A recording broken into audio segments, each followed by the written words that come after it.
When was the last time you stopped and it was actually a stop? I'm not asking when you last stayed at home. I'm asking when your body was completely still and your mind wasn't 3 days ahead, running what needs to happen by Monday. Not a day where you told yourself you'd rest and you ended up reorganizing the pantry instead. Not a day where you put your phone down and picked it back up to just check one more thing and ended up being an hour. Not a day where you called it rest and spent it planning the next five. If you can't think of one, that's where what we're getting into today. Because this isn't a bad habit. It's a pattern running at a body level, and it's silently dictating your entire dating life in ways you haven't connected yet. So, after divorce, after divorce, excuse me, you rebuilt everything from scratch, and it required constant motion. There was always something to handle, something to prove, something to stabilize. The motion became the evidence you were going to be okay. But at some point during the rebuilding, motion stopped being a tool and became a hiding place. Not consciously, nobody decides I'm going to use productivity to avoid my own quiet. But the body registers when I'm moving, I feel safe. When I stop, something doesn't feel right. And the loop starts running without your permission. And I know this loop from the inside. I've devoted years to this inner work, the rituals, the somatic practices, the intentional deepening into consciousness and spirituality. And I'm telling you, from the other side of a recent forced integration that took me to a depth that I've never been. Even from this place, patterns still surface, not because the work fails, because patterns surface when you've built enough awareness to catch them. That's not failure. That's the work being alive. The difference between being trapped in the loop and having mastery over it isn't that the loop stops showing up.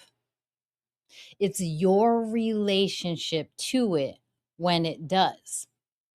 One is armor, the other is data. And most women after divorce are still wearing the armor while calling it strength. Having your life together and being unable to put it down are two entirely different things. And I'll say that again. Having your life together and being unable to put it down are two entirely different things. Now, here's what's happening at the nervous system level when you try and stop something in you that won't let you. Excuse me, let me say that again. Here's what's happening at the nervous system level when you try to stop and something in you won't let you. During the rebuilding after divorce, Your body adapted to survival fuel, high input, high alert, constant forward motion. Your system decided that motion equals safe and stillness equals something about to collapse. Because the last time everything went quiet, it did collapse. The guilt that floods your chest when you try to rest isn't a discipline problem. It's your body sounding an alarm, registering the absence of motion and interpreting it as danger. Now, I want you to feel this right now. Feel this right now. Not think about it, but feel it and feel into what I'm about to say. You have nothing to do today, nothing to handle, nothing to respond to, nothing to produce. Did something tighten? Did your brain immediately scan for what you're forgetting? Did a flicker of anxiety pass through your chest?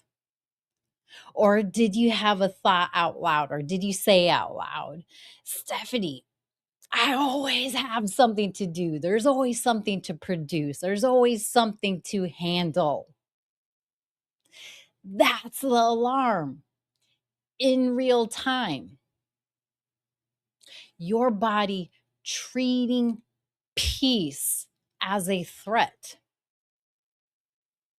Here's what your system hasn't updated to yet.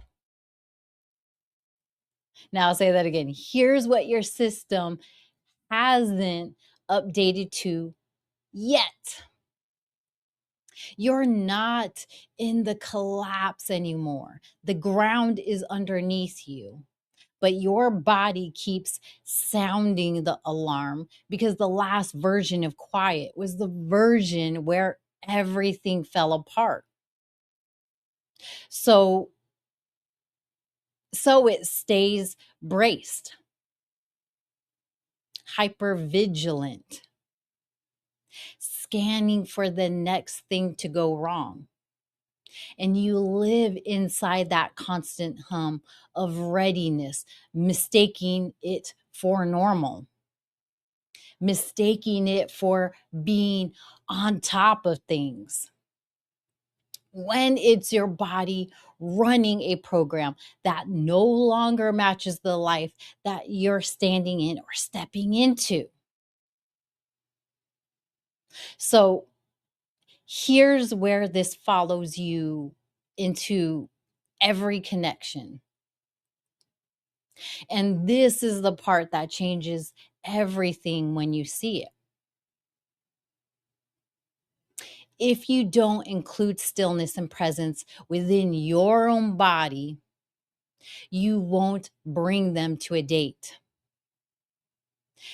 And without presence, you are going to repeat the exact same patterns. You'll be drawn to familiarity disguised as chemistry. Someone whose energy feels exciting, but is actually activating your survival system. 3 months in, the pattern is running at full speed, and you didn't see it coming because your body was too busy scanning for threats to register what was actually happening in front of you. You'll give grace where grace was never earned. Normalize inconsistency. Tell yourself they're going through something. Extend compassion that protects them while quietly abandoning yourself. Grace is necessary when it's deserved. when it's automatic.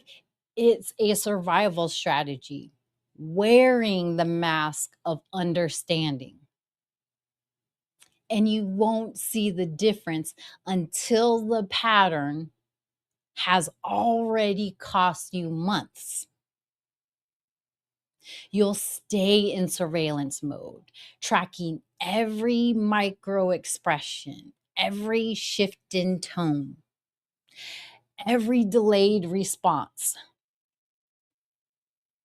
Not because you're intuitive, because your body won't stop running threat detection.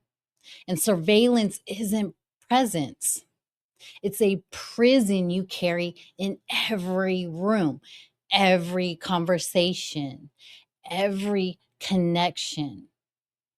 Never free, always bracing, always waiting for something to go wrong. Now, think about the last time a conversation with someone that you were interested in hit a natural pause, a breath, a beat where nobody was talking. How fast did you move to fill it? To ask the next questions, to manage the energy at the table so nobody had to sit in the quiet. That's this pattern. The inability to sit in your own stillness becomes the inability to sit in shared silence.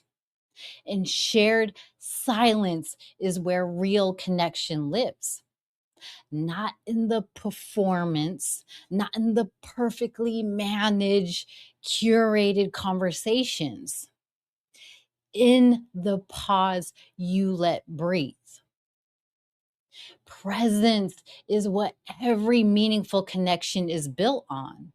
And presence requires the one thing your body has been refusing to give you: stillness. Now, your body is your body is going to resist the quiet. The alarm will fire right on schedule.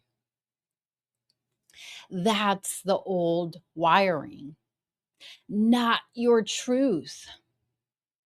A full day of stillness is too big of a leap for a system running on survival fuel. It will trigger a alarm louder.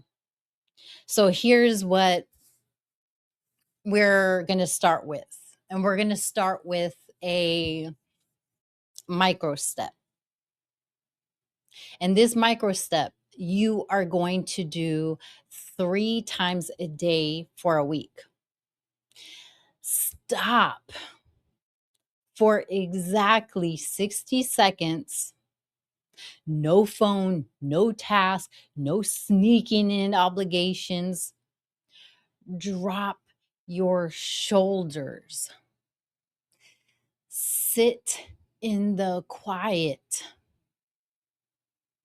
When the wobble spikes and the urge to move screams at you, don't obey it. Hold your own energy. Breathe through the alarm. And here's why this works at the body level. Every time you stay in those 60 seconds and your body discovers that nothing collapses, you're creating a new data point. Your system is learning quiet does not equal danger. Stillness does not equal collapse. And over time,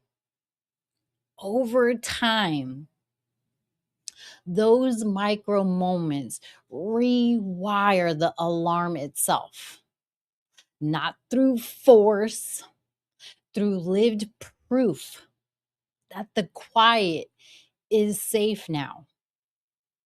That's the rewiring, not big gestures, not this extravagant steps that you got to take. The 60 seconds where you choose presence over survival and your body learns that nothing falls apart. And I'm doing it with you. Take good care, and I'll see you in our next one.